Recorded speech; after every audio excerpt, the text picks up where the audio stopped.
Hello అండి. Welcome back to my YouTube channel. అయితే తిరుమలలో డే 2 పద్మావతి అమ్మవారి టెంపుల్ అయితే మాకు వేశారు.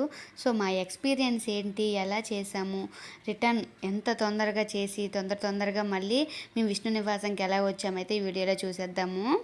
తిరుమల సేవ రెండో రోజు అయితే పద్మావతి అమ్మవారి టెంపుల్కి అయితే మా బస్సు దించేశారు. మా బ్యాచ్ని అయితే మాత్రం ఇక్కడికి మేము నడుచుకొని టెంపుల్ లోపలికి అయితే వెళ్తున్నాము.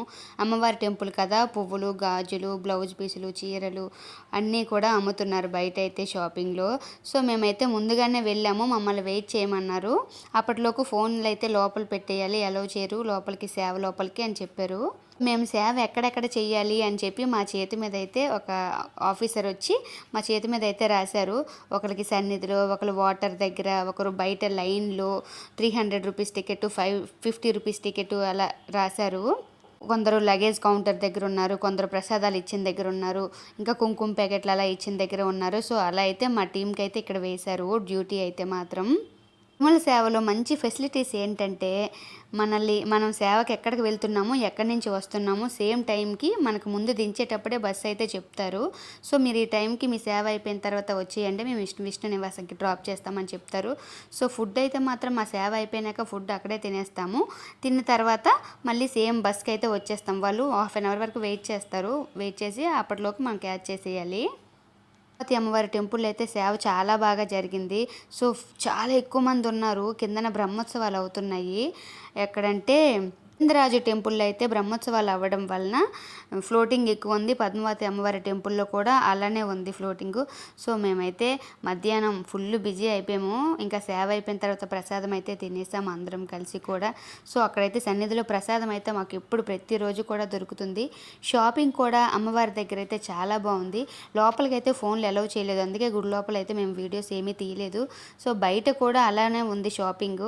అమ్మవారి టెంపుల్ కదా, నేనైతే అక్కడ గౌరీ సెట్ తీసుకుందామని ఎంత వెతికాను, కానీ కాస్ట్ ఎక్కువ చెప్తున్నారు, 700 వరకు చెప్పారు. సో నేనైతే అది మొత్తానికి అరుణాచలంలో అయితే తీసుకున్నాను. అక్కడైతే నాకు తక్కువకే దొరికింది. ఇక్కడైతే కొన్ని మెడలోకి అయితే తీసుకున్నాము, వాచెస్ తీసుకున్నాము, ఇంకా అలా కొన్ని తీసుకున్నాము ఎవరికైనా ఇవ్వడానికి అని చెప్పి. సో మొత్తానికి మా సేవ అయిపోయిన తర్వాత ఈ షాపింగ్ చేసాము. తర్వాత సేమ్ బస్కే మళ్ళీ విష్ణు నివాసంకి రావడానికి అయితే మేము రెడీ అయిపోయాము మా బ్యాచ్. సో కొంతమంది ఉండిపోయే వాళ్ళు షాపింగ్ అయిపోయిన తర్వాత ఇంకా వేరే సేవ అయినా చేసుకోవచ్చు, అది మన ఇష్టంలో ఉంటుంది. సో మన ఓపిక బట్టి ఈ సేవ అయిపోయిన తర్వాత నెక్స్ట్ సేవకి వెళ్ళాలంటే వాళ్ళకి చెప్పి ఇంకా చేస్తాము అని చెప్పొచ్చు. అలా మేమైతే సేవ కంప్లీట్ చేసాము. అమ్మాయిలు అంటే లేడీస్ ఒక 10 మంది ఉంటే, అబ్బాయిలు అయితే ఒక 4 ఉండాలి సేవకి. ఎందుకంటే ఆఫ్లైన్లో మేము చేసుకున్నాం, ఇక్కడికి వచ్చినాక ఆన్లైన్ చేశారు వాళ్ళు. సో ఆఫ్లైన్లో వచ్చాము మేము. ఇక్కడే మాకు సేవకి ఎక్కడ ఏంటి అనేది అలర్ట్ చేశారు. మొదటి 4 రోజులు కూడా మేము తిరుపతిలోనే 4 రోజులు అయితే సేవ చేసాము. ఇంకా తిరుమలలో అయితే 3 రోజులు సేవ చేసాము. మనం అప్లై చేసేటప్పుడు తిరుమల అని పెడితే 7 రోజులు కూడా తిరుమలలోనే ఉంటుంది. ఇంకా ఇప్పుడు ప్రాసెస్ ఏంటంటే ఫస్ట్ తిరుపతిలో అంటే కొండ కింద పద్మావతి అమ్మవారి టెంపుల్, గోవిందరాజ టెంపుల్, ఇంకా వచ్చేసి రాముల వారి టెంపుల్, ఇవన్నీ కూడా ఫస్ట్ 4 రోజులు ట్రిప్ అయితే వేస్తున్నారు సేవకి. తర్వాత అయితే తిరుమలకి పంపిస్తున్నారు. కొండపైన అయితే ఒకే సేవ పెడుతున్నారు. అప్పుడైతే రోజుకు ఒక సేవ పెట్టేవారంట. ఇప్పుడైతే మాత్రం మార్నింగ్ ఒక సేవ, ఈవినింగ్ ఒక సేవ అని చెప్పి 8 గంటలు సేవ అయితే అలా అలర్ట్ చేశారంట. రూల్ మారిందంట. సో మొత్తానికి సేవ అయిపోయినాక విష్ణు నివాసంకి వచ్చేటప్పుడు మా గోవిందరాజు టెంపుల్లో బ్రహ్మోత్సవాలకు వీళ్ళైతే భరతనాట్యం చేశారు. చాలా బాగా చేశారు పిల్లలందరూ కూడా. చాలా చెమటలతో వాళ్ళకి కొంచెం ఫెసిలిటీస్ అయితే కల్పించాలనిపించింది. ఎందుకంటే అంత కష్టపడి ఏదో ఊరు నుంచి వచ్చి వాళ్ళు ఇక్కడ ఉత్సవాల్లో పాల్గొని నృత్యం నేర్చుకుంటున్నారు. సో వాళ్ళు పెర్ఫార్మెన్స్ అయితే చాలా బాగుంది వాళ్ళ ఓపికకి. ఇంకా వచ్చేసి కొంచెం ఫుడ్ ఫెసిలిటీస్ అయితే వాళ్ళకి కల్పించాలనిపించింది. మొత్తానికైతే మాకు ఈ రెండో రోజు సేవ అయితే పద్మావతి అమ్మవారి టెంపుల్లో అయిపోయింది. రేపు 3వ రోజు గోవిందరాజు టెంపుల్లో అయితే మాకు సేవ అలర్ట్ చేశారు. సో గోవిందరాజు టెంపుల్లో బ్రహ్మోత్సవాలు మేము ఎలా చేసాము, మా ఎక్స్పీరియన్స్ ఏంటో నేనైతే నెక్స్ట్ వీడియోలో అయితే పోస్ట్ చేస్తానండి. బ్రహ్మోత్సవాల్లో గర్భగుడిలో మేము గోవిందరాజుల వారికి దర్శనం చేసుకొని మేము అక్కడ సేవ చేసుకున్న భాగ్యం మాకైతే కలిగింది. చాలా చాలా హ్యాపీ అనిపించింది అసలు. ఆ రథం లాగుతుంటే మాకంత భాగ్యం కలిగిందంటే చాలా ఆనందం అనిపించింది. ఊరంతా తిప్పారు గోవిందరాజు వారిని.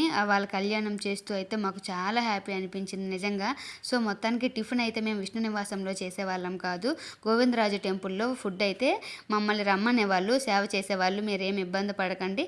మీకు అక్కడ బ్రేక్‌ఫాస్ట్ అలా నచ్చకపోతే గోవిందరాజు టెంపుల్‌లో తప్పకుండా మీకు ప్రతిరోజు కూడా ఫుడ్డు ఫ్రీగా ఉంటుంది అని చెప్పి మేము రోజు ఆ సాంబార్ రైస్ ఏమి తినకున్నా మేమైతే మళ్ళీ గోవిందరాజు టెంపుల్కి వచ్చి టిఫిన్ అయితే చేసుకునే వాళ్ళం. అక్కడ ఉప్మా, పెసరట్టు, లేకపోతే బోండా, గారి, ఇంకా పాయసము, పాలు అన్నీ కూడా ఇచ్చేవాళ్ళు కిందన. సో, మాకు హ్యాపీ అనిపించింది.